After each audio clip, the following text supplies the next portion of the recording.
Hello friends, welcome to S Y academy. इस वीडियो में हम बात करेंगे द मिलिट्री एंड डेमोक्रेसी जो आपको पाकिस्तान में दिखती है और दिखती आई है।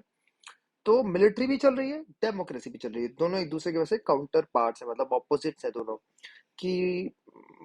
मतलब कहने का क्या मतलब है, ये तो भारत में भी मिलिट्री है, भारत में भी डेमोक्रेसी है। या कहने का क्या मतलब है कि कभी कभी तो डेमोक्रेसी का रूल चलता है, मतलब लोग वोट दे सकते हैं।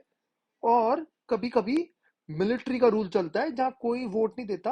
जो मिलिट्री का जनरल होता है वही बोल देता है कि मैं प्रेसिडेंट हूं, मैं प्राइम मिनिस्टर हूं और मेरे हिसाब से चीजें चलेंगी। ये है मिलिट्री और डेमोक्रेसी का मतलब पाकिस्तान में। इसको डुअल स्टेट भी कहते हैं, डुअल स्टेट। ठीक है दोस्तों, काफी बार ये वर्ड आता है, क्या पाकिस्तान डुअल स्टेट है ठीक है, इसको जस्टिफाई करना पड़ता है तो डुअल स्टेट, क्योंकि दो मिलिट्री और एक सरकार दोनों मिलकर फैसले ले रहे होते हैं। काफी बार तो मिलिट्री अकेला रह जाता है। स्टार्ट करते हैं दोस्तों। After Pakistan framed its first constitution, General Ayub Khan took over the administration of the country and soon got himself elected. तो जनरली जनरल ने एडमिनिस्ट्रेशन को कब्जा कर लिया और खुद को इलेक्ट करा लिया बाद में। ये हुआ। देखो पाकिस्तान में एक चीज क्या है ना, मोहम्मद अली जिन्ना की अनफॉर्चुनेटली डेथ हो गई। ये पाकिस्तान का नेगेटिव पॉइंट है। मोहम्मद अली जिन्ना जैसा लीडर अगर 10 साल जिंदा रहता तो पाकिस्तान अलग ही होता, है ना। बहुत ही सेकुलर, बहुत ही पॉजिटिव लुकिंग आदमी थे। ठीक है, भारत का एडवांटेज ये रहा कि जवाहरलाल नेहरू जैसे एक सॉलिड लीडर काफी साल तक जिंदा रहे, जिन्होंने स्टेबिलिटी रखी। गांधी की डेथ हो गई, पटेल की डेथ हो गई, काफी और लीडर्स की भी डेथ हो गई, और बाकी काफी जो लीडर्स थे वो इतने ज्यादा कैपेबल नहीं थे। जवाहर इंडिया लकी रहा इस सेंस में कि जवाहरलाल नेहरू 15 साल तक अगले जिंदा रहे। हाँ, उनकी कमियां ये सब थी, लेकिन ओवरऑल उन्होंने बहुत बढ़िया फाउंडेशन रख दी। पाकिस्तान इसी चीज में पीछे रह गया कि मोहम्मद अली जिन्ना की जल्दी डेथ हो गई, और वो काफी फॉरवर्ड लुकिंग, काफी पॉजिटिव आदमी थे। हाँ, थोड़ा सा नेगेटिव, अगर आप इंडिया में लेक्चर्स देख लो तो नेगेटिविटी तो होगी ऑफ कोर्स, लेकिन अगर आप उनकी वीडियो अगर न्यूट्रल इंसान की तरह देखोगे तो उनके आपको पॉजिटिव चीजें दिखेंगी। ठीक है। और तो ये पाकिस्तान का एक हाल हुआ। फिर जनरल अयूब खान आ गया। जनरल जनरल की तरह चलाएगा, कंट्री थोड़ी ना चलाएगा, है ना। Without with all due respect, general का काम है अपना काम करना, है ना। ये थोड़ा कंट्री पे कब्जा कर लिया। तो काफी देशों में यही होता है, अफ्रीका के देशों में, भारत, म्यांमार में हो रहा है ना, नॉर्थ कोरिया में। तो ये सब मिलिट्री जब कब्जा कर लेती है तो चीजें चलती नहीं है। He had to give up office when there was popular dissatisfaction against his rule. भाई इन्हें बंदूकें चलाना आती है, ये सब आती है। ये तो मतलब मेडिवल और एंशियंट इंडिया में भी नहीं होता था। वहां पे भी जो मिलिट्री कमांडर होता था ये थे ना, वही हेड ऑफ स्टेट बन गया। मैं इस बात को डिनाई नहीं कर रहा कि एक आदमी दोनों नहीं हो सकता। नेपोलियन ग्रेट एग्जांपल है। मिलिट्री भी, जनरल भी, और हेड ऑफ द स्टेट भी ग्रेट। बट नेपोलियन जैसे ग्रेट लोग कुछ ही होते हैं। ये थोड़ी ना कि आप जनरल हो तो प्रेसिडेंट बन के बैठ गए, प्राइम मिनिस्टर बन के बैठ गए, ये तो नहीं चलता है। तो थोड़े डिससेटिस्फेक्शन शुरू हुआ और उनको अपना ऑफिस खाली करना पड़ा। This gave way to a military take over once again under general Yahya Khan. फिर से मिलिट्री आ गई भैया। तो पहले क्या हुआ, पहले जिन्ना, फिर अयूब खान जनरल थे। उन्होंने अपने आप को इलेक्ट कराया कि भैया डेमोक्रेसी है, डेमोक्रेसी है, पूरी दुनिया को दिखाने के लिए। लोग नाराज हुए, फिर से मिलिट्री रूल आ गया जनरल याया खान का। During Yaya's military rule, Pakistan faced the Bangladesh crisis, and after a war with India in 1971, East Pakistan broke away to emerge as an independent country called Bangladesh. तो general याया के खान एक popular, यही चीज है आपको notes में लिख लेना चाहिए। 1971 की लड़ाई हुई, ठीक है, और बांग्लादेश बन गया। अगेन जनरल हो लेकिन नेगेटिव्स देख रहे हो। कंट्री दो पार्ट्स में डिवाइड हो गया ना, शेख मुजीबुर रहमान की कोई बात मानी नहीं। After this, an elected government under the leadership of Zulfikar Ali Bhutto came to power in Pakistan from 1971 to 77। Zulfikar Ali Bhutto के साथ ही शिमला एग्रीमेंट हुआ था, जो इंदिरा गांधी ने करा था। जुल्फिकार अली भुट्टो ही बेनजीर भुट्टो के पिताजी हैं, और ये 1971 से लेके 77 तक रहे। एक और चीज याद रखिए, पाकिस्तान में कोई भी प्राइम मिनिस्टर 5 साल तक नहीं रहा, अपना टर्म ही पूरा नहीं करा। आज से ले इतने साल हो गए, 75 साल पाकिस्तान को भी हो रहे हैं इस साल आजाद हुए हुए, लेकिन 5 साल आज तक कोई लीडर नहीं कर पाया। ये तो बुरा हाल है उनका। ये डुअल स्टेट है, ये आप आंसर्स में भी लिख सकते हो। The Bhutto government was removed by general Ziaul हक इन 1977। अब जनरल जियाउल हक आ गए भाई। General Zia faced a pro democracy, देख रहे हो मतलब जुल्फिकार अली भुट्टो डेमोक्रेटिक आदमी, फिर जनरल आ गया। General Zia faced a pro democracy movement from 1982 onwards, and an elected democratic government was established once again in 1988 under the leadership of Benazir Bhutto। Zulfikar Ali Bhutto का क्या हुआ इससे पहले, आप समझ ही गए होगे, है ना। तो उनकी बेटी आ गई बेनजीर भुट्टो। काफी ज्यादा एक्सपेक्टेशंस थी इनसे कि इंदिरा गांधी जैसे इंडिया को काफी आगे बढ़ाए, बेनजीर भुट्टो पाकिस्तान को आगे बढ़ाएंगी, ठीक है। और काफी चीजों में उन्होंने पॉजिटिव चीजें करी भी। तो देखिए हमेशा पाकिस्तान में अपराइजिंग उठ रही है, जनरल को भगाया जा रहा है, फिर एक इलेक्टेड गवर्नमेंट आ रही है, ये सब चीजें रिपीटेड चल रही हैं। In the period that followed Pakistan politics centred around the competition between her party. एक तो बेनजीर भुट्टो, अब यहाँ पे मल्टी पार्टी सिस्टम आ गया पाकिस्तान में। एक तो बेनजीर भुट्टो की party the Pakistan Peoples Party and Muslim League. This phase of elective democracy lasted till 1999 when the army stepped in again and General Pervez Musharraf removed Prime Minister Nawaz Sharif। तो general Parvez Musharraf ने 1999 में, तो बेनजीर भुट्टो रही कुछ साल, फिर नवाज शरीफ, बेनजीर भुट्टो नवाज शरीफ, ये चलता रहा।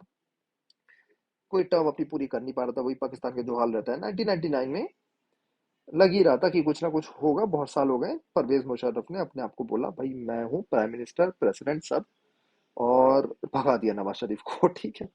इन 2001 general Musharraf got himself elected as the president. कितनी फनी बात है, जनरली अपने आप को इलेक्ट करा दे रहा है कि भैया हम प्रेसिडेंट है। इलेक्शंस भी हो गए, प्रेसिडेंट भी बन गए। एक ही आदमी जनरल, एक ही आदमी प्रेसिडेंट, एक ही आदमी प्रो डेमोक्रेटिक आदमी, सब कुछ। Pakistan continued to be ruled by the army, though the army rulers have held some elections to give their rule a democratic image। Democracy दिखानी होती है ना कि लोगों की सरकार है, क्यों जरूरी है, जिससे सब कुछ दुनिया को दिखे कि लोगों की सरकार है ना। यही मॉडर्न चीज है, फ्रीडम। भाई अधिकार तो होना चाहिए, मुझे कौन रूल करेगा इसका अधिकार तो होना चाहिए ना। ये जंगल राष्ट्र है ना, कि हाँ भाई शेर है, और आप शेर भी तो नहीं हो, आप भी तो सब आदमी तो है सब, है ना। तो पॉइंट आई होप आपको समझ में आ रहा होगा डेमोक्रेसी के फेवर में। Since 2008, democratically elected leaders have been ruling Pakistan। तो 2008 से नवाज शरीफ और उनके भाई ये वो और इमरान खान, ये सब प्राइम मिनिस्टर प्रेसिडेंट रह रहे हैं पाकिस्तान के, ठीक है।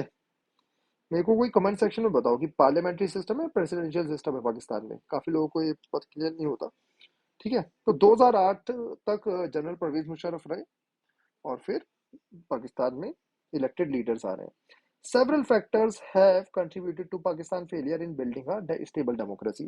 तो सबसे पहले देख लेते हैं भैया वहाँ स्टेबल डेमोक्रेसी हो क्यों नहीं पाई। The social dominance of the military, clergy and the land-owning aristocracy had led to the frequent overthrow of established governments and the establishment of military government। तीन मेन लोग हैं, एक तो मिलिट्री का काफी ज्यादा इन्वॉल्वमेंट है, और मिलिट्री हमेशा पावर चाहती है, ये सब देशों में, सब देशों में इंक्लूडिंग भारत, है ना। बट इंडिया में चेक्स एंड बैलेंसेस, कॉन्स्टिट्यूशन बहुत सॉलिड है।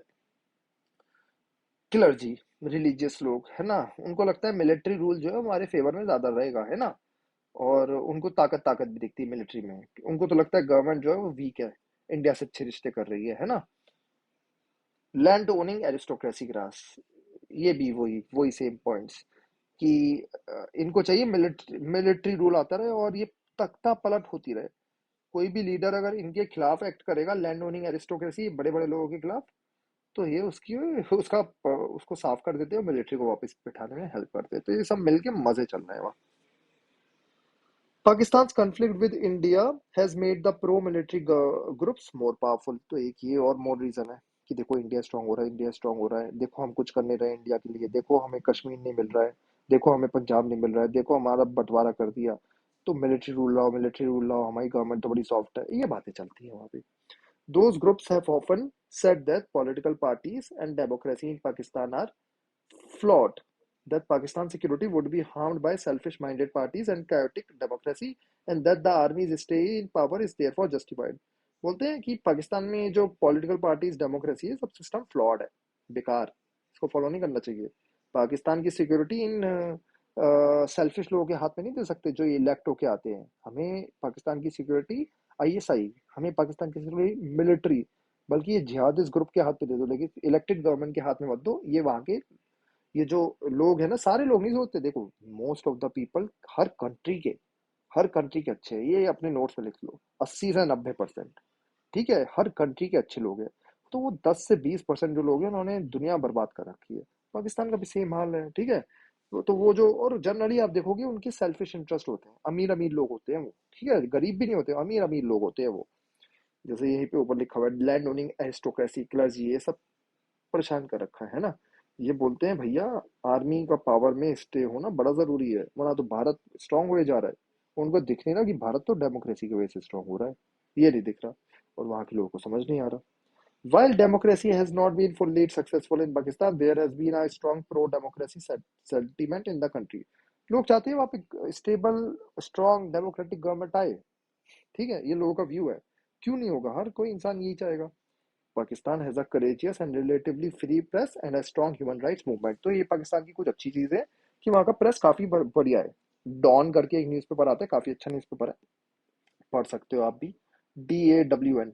और स्ट्रॉन्ग ह्यूमन राइट्स भी काफी ज्यादा है वहाँ, लेकिन ह्यूमन राइट्स की भी काफी लोगों को वहाँ पे मारते मारते भी रहते हैं। ठीक है।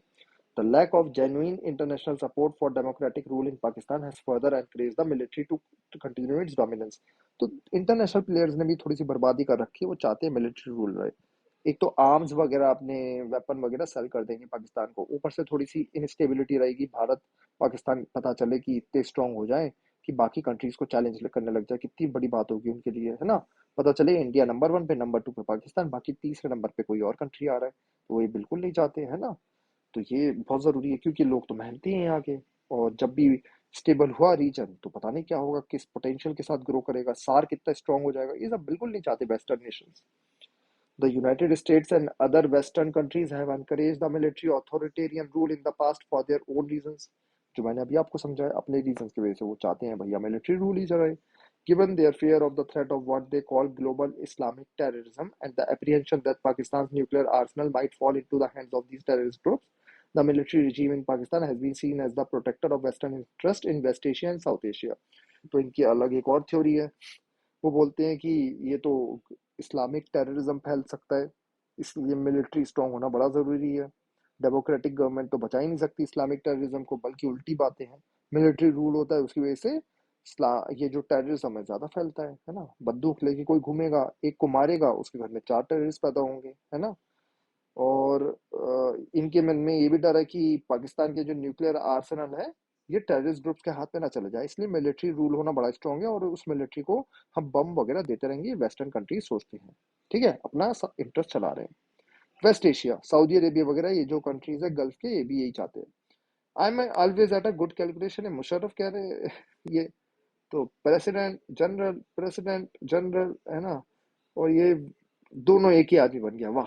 The cartoon comments on the dual role of Pakistan ruler Pervez Musharraf as the president of the country and as the army general. क्या बात है, मतलब देख रहे हो आप कितनी बड़ी सक्सेस है एक कंट्री का प्रेसिडेंट आर्मी जनरल दोनों होना। Read the equations carefully and write down the message of the cartoon. बताइए भाई, ये 1+1 2 हो गया, ये तो है ना।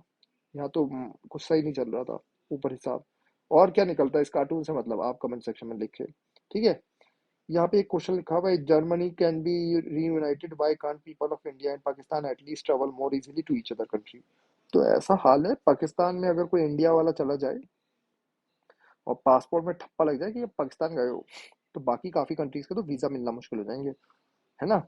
ये तो इंडिया में है ना, तो ये सब चीजें थोड़ी सी गलत है। इंडिया पाकिस्तान का मैच होता है, मैच देखने जाना मुश्किल हो जाता है ना। रिलीजियस प्लेसेस पे जाना मुश्किल हो जाता है। तो ये सब चैलेंजेस है, और इन चैलेंजेस को देखते हैं कब खत्म हो पाएंगे, है ना। अभी तो इस हालत ऐसी है नहीं कि इंडिया वाले जब वहां जाए, पाकिस्तान वाले यहाँ हैं फिर ही दे। तो दैट्स ऑल, नेक्स्ट वीडियो में हम डेमोक्रेसी इन बांग्लादेश देखेंगे। Thank you.